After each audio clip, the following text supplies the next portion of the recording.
வணக்கம் நண்பர்களே. ஓம் கணபதியே நமக்கு. 2026 ஆங்கில புத்தாண்டு பலன்களை அடுத்து நம்ம பார்க்க போகிற ராசி ரிஷப ராசி. ரிஷப ராசி சுக்கிரனின் ஆட்சி வீடு. இந்த சுக்கிரனை ஆட்சி வீடாக கொண்ட ரிஷபராசி அன்பர்கள் எப்போவுமே ஜாலியாக கலகலப்பாக சந்தோஷமாக அம்மாவோட செல்ல பிள்ளையாக இருக்கக்கூடியவங்க. இந்த 2026 வந்து பார்த்தீங்கன்னா குரு 2ஆம் இடத்துலையும் சனி 11ஆம் இடத்துலையும் இருக்காங்க. ஸோ இவங்களுக்கு உண்டான பலன்கள் வந்து பார்த்திங்கன்னா ரொம்ப பிரமாதமாக சூப்பராக இருக்கும்.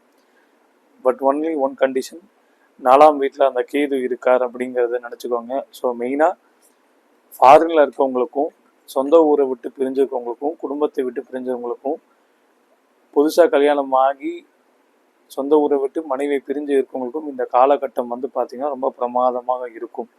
என்ன சார் ஆக்சுவலாக மனைவியெல்லாம் பிரிஞ்சு இருக்கிறது நீங்கள் சொல்கிறீங்க அப்படிங்கிறீங்க. ஆக்சுவலாக அந்த பொருளாதாரம் சார்ந்த விஷயங்களுக்காக நீங்கள் கண்டிப்பாக இந்த காலகட்டத்தில் உங்களுக்குண்டான வளர்ச்சிக்குண்டான பாதையாக இது நீங்கள் எடுத்துக்கோங்க, சரிங்களா? ஸோ நம்ம செக்மெண்டேஷன் வாரியான இப்போ நம்ம பார்க்கலாம்.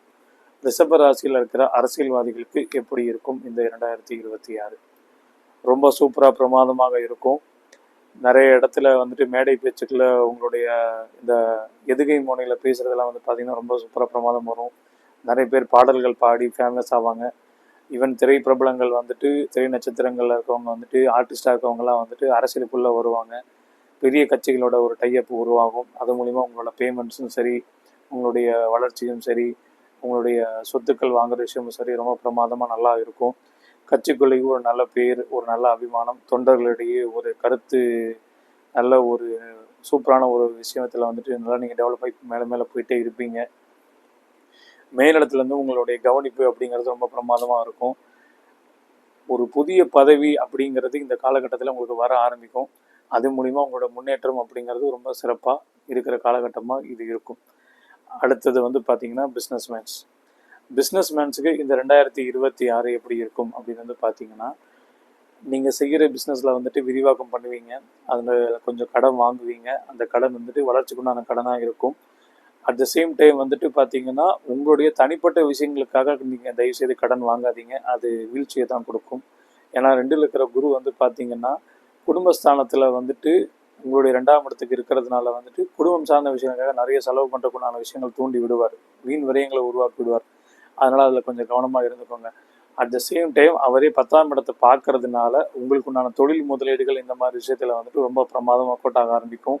ஈவன் எக்ஸ்போர்ட் இம்போர்ட் பிஸ்னஸ் பண்ணுறவங்களுக்கு வந்து பார்த்திங்கன்னா நிறைய வந்துட்டு அமால்கமேஷன், பார்ட்னர்ஷிப் இந்த மாதிரி விஷயத்துலலாம் போய் பெரிய லெவலில் ஹிட் ஆகக்கூடிய தன்மைகள்லாம் இருக்குது. ஸோ அதில் கொஞ்சம் கவனமாக இருந்துக்கோங்க.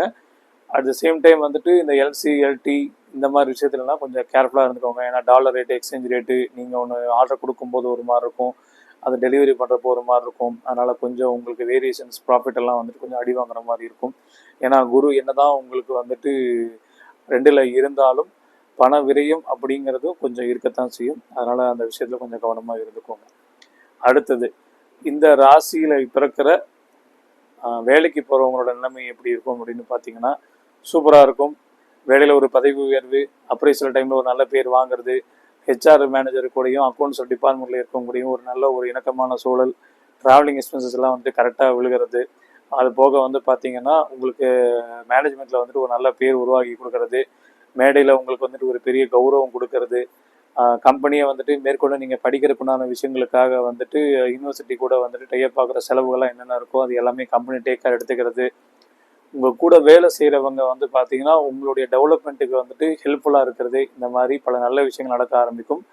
சில மைக்ரோ மேனேஜ்மெண்ட்டும் வந்து சில இடத்துல நடக்க ஆரம்பிக்கும். அதாவது எப்படின்னா பெண்களுக்கு வந்துட்டு பார்த்தீங்கன்னா இது சார்ந்த விஷயங்கள், அதாவது பாலியல் சார்ந்த விஷயங்கள் வந்துட்டு செக்ஷுவல் ஹராஸ்மெண்ட்ஸ் இது எல்லாமே வந்து நடக்கக்கூடிய சூழல் இருக்குது. அதனால் நீங்கள் உங்கள் கூடிய வேலைக்குண்டான விஷயங்களை மட்டும் முக்கியத்துவம் கொடுத்துட்டு மற்ற விஷயங்களுக்கு முக்கியத்துவம் கொடுக்காதீங்க. உங்களுடைய சில பல டெவலப்மெண்ட்டுக்காக வந்துட்டு மறைமுக நடவடிக்கையில் ஈடுபடுறது மட்டும் வந்து கொஞ்சம் குறைச்சிக்கோங்க. இது ஏன் சொல்கிறேன்னா இந்த ராகு 10ஆம் இடத்துல இருக்கிறதுனால சில பேர் குறுக்கு வழியில் வந்துட்டு எப்படியா டெவலப்மெண்ட் ஆகலாங்கிறதுக்காக மேனேஜருடைய சில பல அட்ஜஸ்ட்மெண்ட்டுக்கு நம்ம போய்க்கலாம் அப்படிங்கிற தாட்லாம் இருப்பாங்க பெண்கள். ஸோ அதில் கொஞ்சம் கவனமாக இருந்துக்கோங்க. அந்த அட்ஜஸ்ட்மெண்ட்டு உங்களுக்கு எப்போவுமே டெவலப்மெண்ட் பண்ணி தராது. அப்படி இருந்தாலும் அது கிடைச்சது வந்து கொஞ்சம் காலத்துலேயே வந்துட்டு வேறு ஏதோ பிரச்சனை நழுவி போயிடும். ஏன்னா சனிபான் 11 இருக்காருங்கிறது ரொம்ப கவனம். ஏன்னா உங்கள் ராசியை பார்த்துக்கிட்டு இருக்கார். உங்களோட முயற்சியை வந்துட்டு வேறு விதமாக அவர் முறியடித்து கொடுத்துருவார். ராகு இருக்கிறது சனிபான் வீட்டில் கவனம். ஓகே, அடுத்தது வந்துட்டு பார்த்தீங்கன்னா இந்த ராசியில் இருக்கக்கூடிய பெண்களுக்கு, இல்லத்தரசிகள் அவங்களுக்கு எப்படி இருக்கும் அப்படின்னு வந்து பார்த்தீங்கன்னா, குழந்தை பேருக்காக பல காலமாக பல வருடங்களாக காத்திருந்தவர்களுக்கு ஒரு நல்ல செய்தி அப்படிங்கிறது உருவாகும். சார் எனக்கு வயசாயிடுச்சா, 40 வயசு மேலாச்சு, இனிமேல் எப்படி சார் குழந்தை பிறக்க போகுது அப்படிங்கிறவங்க வந்துட்டு செயற்கை கருத்தரிப்பு மையம் மூலிமா வந்துட்டு ஐவிஎஃப், ஐவி இந்த மாதிரி விஷயத்தில் வந்து குழந்தை பிறகுண்டான வாய்ப்புகள் இருக்குது. இது எல்லாமே ஒரு பொதுப்பலன். உங்களுடைய சுய ஜாதகத்தை ஒரு தடவை கலந்து ஆலோசனை செய்த பிறகு நீங்கள் அதெல்லாம் வந்துட்டு அப்ளிகபிள் பண்ணுங்கள். ஏன்னா ஒரு ஐவிஎஃப் பண்ணுறது வந்துட்டு ஒரு 5 லட்சம் 7 லட்சங்கிறது செலவாகும். ஸோ அதனால் அதை கொஞ்சம் கவனமாக இருந்துக்கோங்க.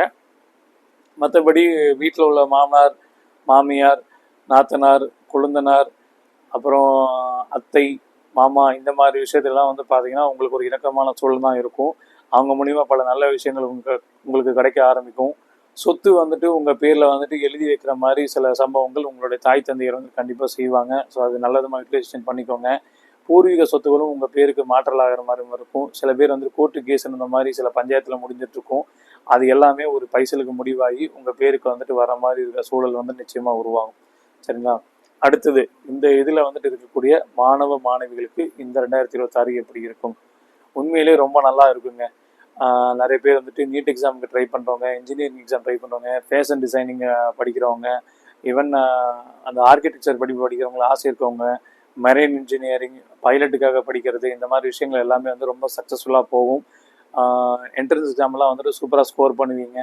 Even state board syllabus, central board syllabus எதாக இருந்தாலும் சரி, அதில் வந்துட்டு நல்ல ஒரு ஹை மார்க் அப்படிங்கிறது நீங்கள் ஸ்கோர் பண்ணுவீங்க.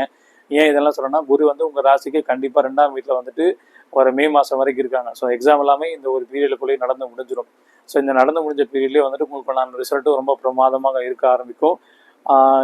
கொஞ்சம் பேர் வந்து பார்த்தீங்கன்னா இந்த வக்கீல் படிப்புகளுக்கு போகிறது அப்படிங்கிறது இந்த லைனுக்குள்ளே போவாங்க. ஏன்னா புதனோட வீட்டில் குரு இருக்கிறனால வக்கீல் சார்ந்த படிப்புகளுக்கு இந்த காலகட்டம் ரொம்ப அமோகமாக இருக்கும். நிறைய பேர் இந்த கம்ப்யூட்டர் கிராஃபிக்ஸு, டிசைனிங், அதுக்கப்புறம் வந்து பார்த்திங்கன்னா இந்த ஏஐ கோர்ஸு இந்த மாதிரி புதுசாக வரலாம் வந்து கொஞ்சம் ஆர்வம் காட்டுவாங்க. பட் கொஞ்சம் பார்த்து நிதானமாக போங்க. இன்றைக்கி சில பேர் வந்து பல புகழ்பெற்ற கல்லூரிகள், அதாவது இந்த ஐஐஎம், பிட்ஸ் பிலானி, அதுக்கப்புறம் வந்துட்டு ஆக்ஸ்ஃபோர்ட் யூனிவர்சிட்டி, ஈவன் ஃபாரின் எஜுகேஷனில் இருக்கிற ஃபாரின் இன்ஸ்டியூஷனில் போய் யூனிவர்சிட்டியில் படிக்கிறதுக்குண்டான வாய்ப்புகள் எல்லாமே ரொம்ப பிரகாசமாக இருக்குது. ஸோ தாராளமாக இந்த காலகட்டத்தில் வந்துட்டு நீங்கள் இருக்கக்கூடிய முயற்சி, பயிற்சி எல்லாமே உங்களுக்கு சக்ஸஸ்ஃபுல்லாக முடியும்.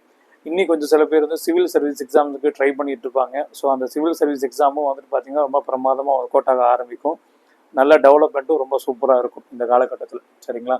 அடுத்தது மெயினாக இந்த ரிஷபராசிக்காரர்கள் வழிபடக்கூடிய தெய்வம், செல்ல வேண்டிய ஆலயங்கள், என்னென்ன பண்ணணும், வாழ்வியல் பரிகாரங்கள் என்ன அப்படிங்கிறது சொல்லிடுறேன். உங்களுக்கு 11ஆம் இடத்துல சனி பகவான் உட்காந்துருக்காரு, 2ஆம் இடத்துல குரு பகவான் உட்காந்துருக்காங்க. அப்போ நீங்கள் என்ன பண்ணணும், ஒவ்வொரு வாரமும் வந்துட்டு சனிக்கிழமை ஆஞ்சநேயர் கோயிலுக்கு போயிட்டு ஒரு 2 நெய் தீபம் ஏற்றிட்டு வர்றது உங்களுடைய வாழ்க்கையில் வந்து அடுத்த கட்ட வளர்ச்சிக்கு உண்டான விஷயங்கள் வந்து ரொம்ப சூப்பராக நடக்க ஆரம்பிக்கும். ஏதேனும் தடை தாமதங்கள் பிரச்சனைகள் இருந்தாலும் அது எல்லாமே உங்களுக்கு சமாளிக்கக்கூடிய தைரியம் கிடைக்க ஆரம்பிக்கும். ஓகேங்களா? சரி சார், அப்போ அடுத்தது என்ன பண்ணலாம், வாழ்வியல் பரிகாரமா? ரொம்ப சிம்பிள். சனிபான் சம்மந்தப்பட்ட இந்த ஏழைகள், முதியவர்கள் இவங்களுக்கு உங்களாலான உதவி. இப்போ ஒரு செருப்பு இல்லாதவங்களுக்கு செருப்பு வாங்கி கொடுக்கலாம். சில பேருக்கு வெயிலில் வந்து நடக்கிறதுக்கும் மழையில் நனையாமல் இருக்கிறதுக்கும் குடை வாங்கி கொடுக்கலாம். அதுவும் இப்போ என்னால் முடியாதுன்னா கடைசிக்கு ஒருவேளை சாப்பாடு யாரோ ஒருத்தருக்கு வாரம் சனிக்கிழமை நீங்கள் வாங்கி கொடுத்துட்டே வாங்க. அது எல்லாமே உங்களோட வாழ்க்கையில் அடுத்த கட்ட வளர்ச்சிக்கு நல்லபடியாக முன்னேற்றம் அடைந்து போகும். ஏன்னா ரிஷபராசி வந்து சந்திரன் உச்சமாகறதுனால அந்த சாப்பாடு வாங்கி கொடுக்கறது அப்படிங்கிறது ஒரு பொதுவான பரிகாரமாக சொல்லியிருக்கேன். தாராளமாக வந்துட்டு இதை நீங்கள் பண்ண ஈவன் டெய்லி பண்ணுறனா இன்னும் ரொம்ப சந்தோஷம், ரொம்ப பிரமாதமாக இருக்கும். சரிங்களா? அது போக செல்ல வேண்டிய ஒரு ஆலயம் அப்படின்னு எடுத்துக்கிட்டிங்கன்னா, நீங்கள் வந்துட்டு உங்கள் ஏரியாவில் பக்கத்தில் இருக்கிற மகாலட்சுமி கோயிலுக்கு வந்துட்டு ஒவ்வொரு வெள்ளிக்கிழமையும் போயிட்டு வாங்க. ஸோ உங்களுக்கு உண்டான விஷயங்கள் எல்லாமே, பிளஸ்ஸிங்ஸ் எல்லாமே ரொம்ப பிரமாதமாக நடக்க ஆரம்பிக்கும். ஆல்ரெடி சனிக்கிழமை சொன்னது வந்துட்டு பிரச்சனை இருக்கவங்களுக்கு இது வந்து வளர்ச்சிக்கு உண்டான பாதைகளுக்கு உண்டான விஷயங்கள் தெரியறதுக்கும் நீங்கள் தெளிவாக இருக்கிறதுக்கும் உண்டான ஒரு விஷயம். நன்றி, வணக்கம்.